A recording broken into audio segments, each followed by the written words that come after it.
Hey, welcome back to Lord Fussington's walkthrough of the critically acclaimed game Demon's Souls. I'm your walkthrough master, Lord Fussington, and this is part 2 of Tower of Latria 3-2, the part after part 1 which we just completed. And in part 1 I broke my crescent falchion, so now I'm running around with the dragon bone smasher. Now I don't recommend doing this. If you're not used to using a weapon, don't use the weapon. Dragon bone smasher, I'm not really used to the move set, so prepare for some really poor gameplay. So far, so bad. So kill these guys here, and like we've just completed this entire area, so now we're going through the fog gate. We're getting towards the fog gate. Also, I end up fighting the Maneater with this weapon as well as a shield, which means I can't roll. Also, I don't recommend that. I've basically made everything more challenging than I needed to, and it's quite challenging because I'm quite shit. So, you know, you want to be able to roll against the Maneater. But anyway, when we get there, I'll talk more about it. So head over here, not in that corner, the other side. So head up these steps, and by steps I mean there are no steps, just walk here. I could have sworn there were steps actually. I think there are. I think eventually we will find steps. So notice all the dead bodies? Yeah. Means people died. But it also means that something killed them. Okay, spoiler alert. Other than there being steps, there's also excuse me, there's also a mind flayer, a black phantom mind flayer. Now these guys obviously are more powerful than the standard mind flayer, the ones that aren't black phantoms. So you want to be careful with these guys especially. They do a lot of damage. But I've got the dragon bone smasher, so it isn't much of a problem. You just want to get a backstab in, pretty much, and not get hit.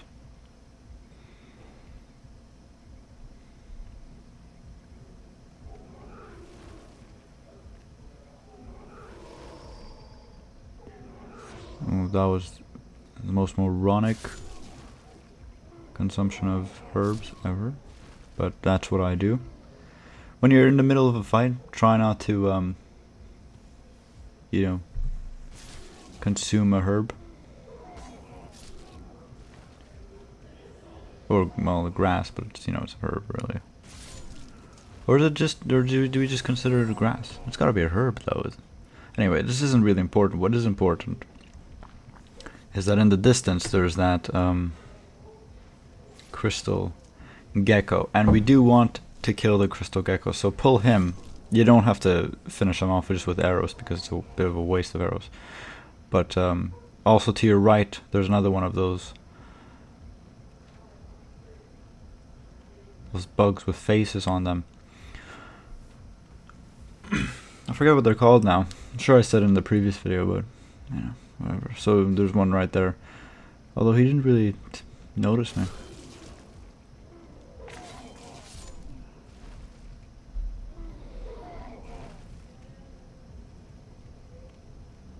There's some fresh spice. And oh yeah, the crystal gecko. I mean, you can just take him out with arrows, or you can rush him and kill him. You know, but as the usual with crystal geckos, he can't get very far, so you should be alright. You should be able to do it pretty easily. Although he will, I think he ends up jumping off, so it could be a problem actually.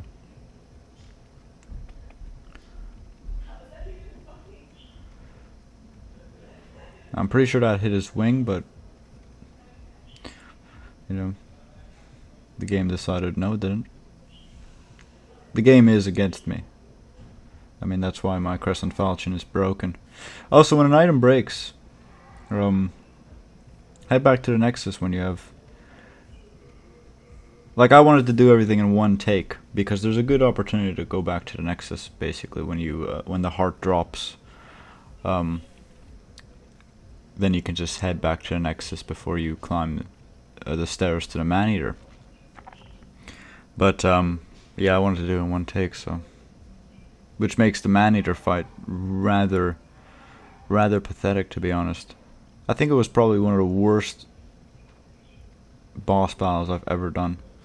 But I'll just point out all my mistakes. Mistake number 1, not repairing my weapon. Mistake number 2, not repairing my weapon. So head straight once you kill him, and there shouldn't be anything else. Oh, there is. So there should be something else. That's, you know, that's just my memory. It's fantastic. I've got a fantastic memory. In my defense, it's, you know, this was recorded quite some time ago.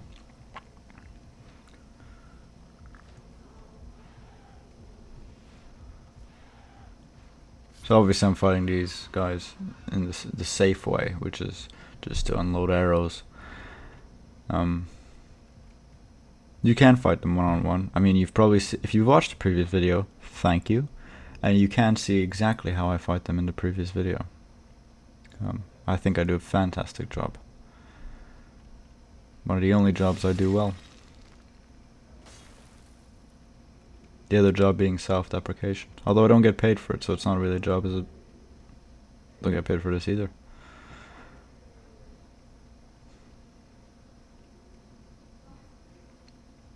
There's another elevator situation. Basically, you have to get on the elevator and it'll bring you up. That's sort of how elevators work. Ascending and descending. So now we're waiting for the elevator. And there is the elevator. Brilliant. What a game.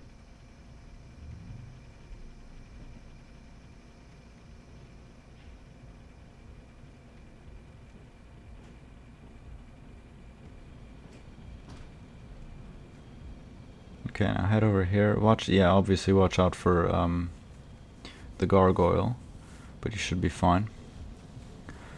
And you want to take these guys out, because then it breaks the chain.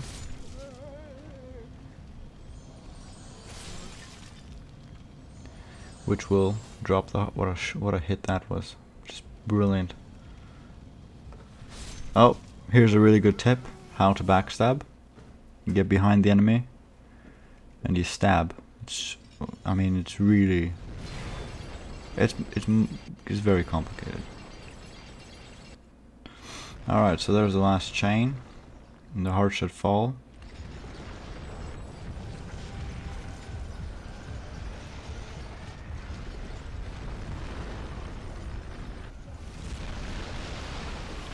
There you go, and then all these things crawl out of it. It's an enemy we've seen before.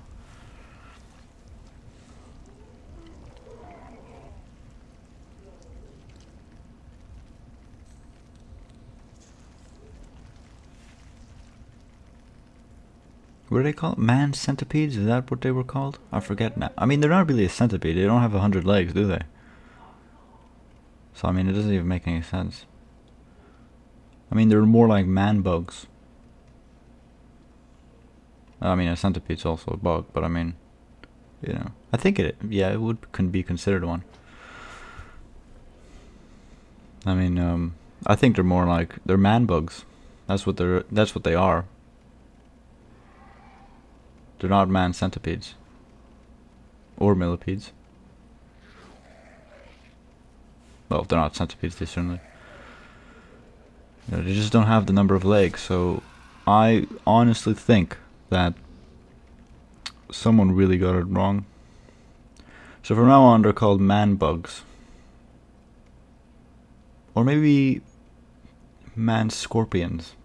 Because they do have a scorpion like, because of their tail, right? Maybe man scorpion.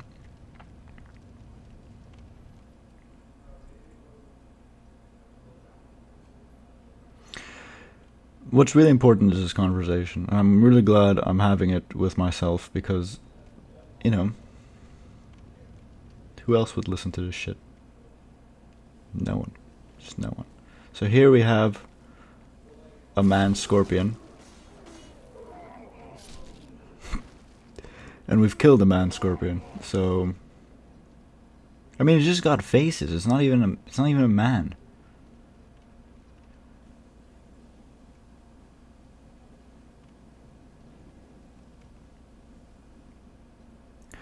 Well, this is bothering me more than it should, to be honest. I mean, at least with the storm beast, flying manta rays works, but I can't even put these things in a category. They're definitely bugs. But there's no, like, concise way to sort of name them, is there?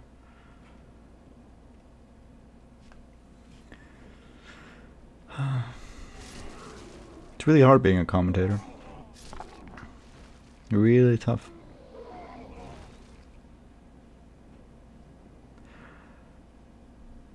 I guess I should talk a little bit about strategy against them, eh? Well, cut off the tail. That's it. You cut off the tail, and you'll be fine. Well, actually, I think I talked about them in the previous video. If you didn't watch the previous video, shame on you. Please go watch it. Thanks. And the way to kill them, really, is to attack. They've got several moves. They've got they stab with the tail.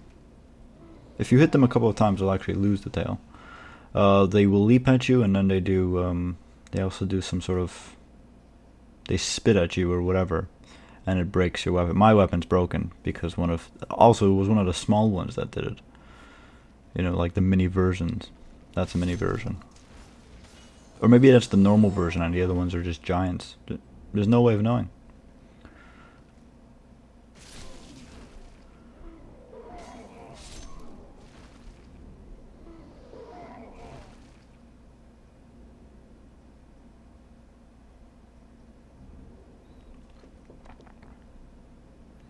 Just practicing the moveset here. Not that it'll help.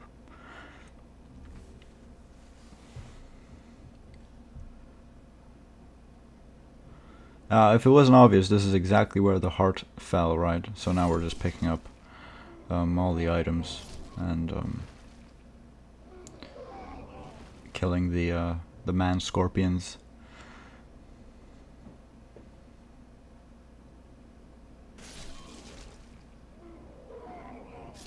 That's nowhere near 100 legs. It just isn't.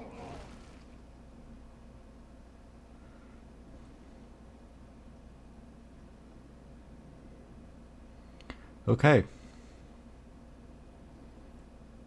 To head back to the top.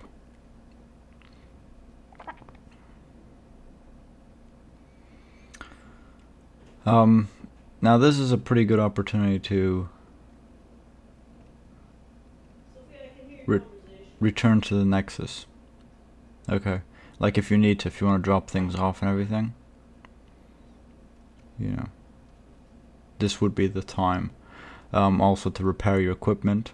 You know, always have your equipment repaired.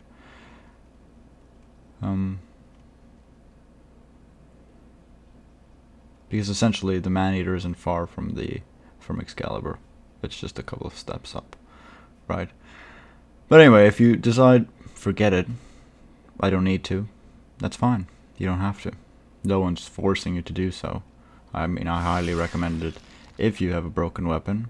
But if you're really professional like I am, you know, and you don't need a weapon, or you just haven't, or your weapon just isn't broken, then you can just, because I'm very good at this game, and I tell myself that every day, no one else has, and you can just head up these steps, and you know, with whatever weapon you decide to use, even if it's a dragon bone smasher, which is probably not the best idea.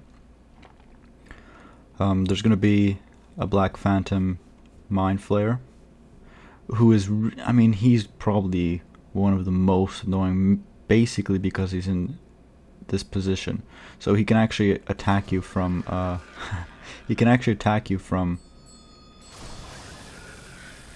if you're near the bottom of the stairs, right? So if you sort of pull him, he'll actually fire a soul ray at you or whatever, doing a lot of damage. So he can be a little bit irritating. And you know, this is all precarious anyways, because you're on the edge. But anyway, you know,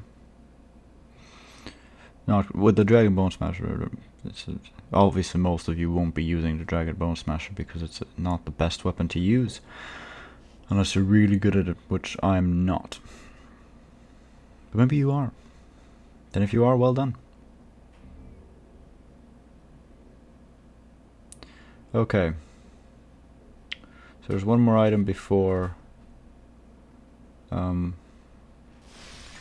Maneater.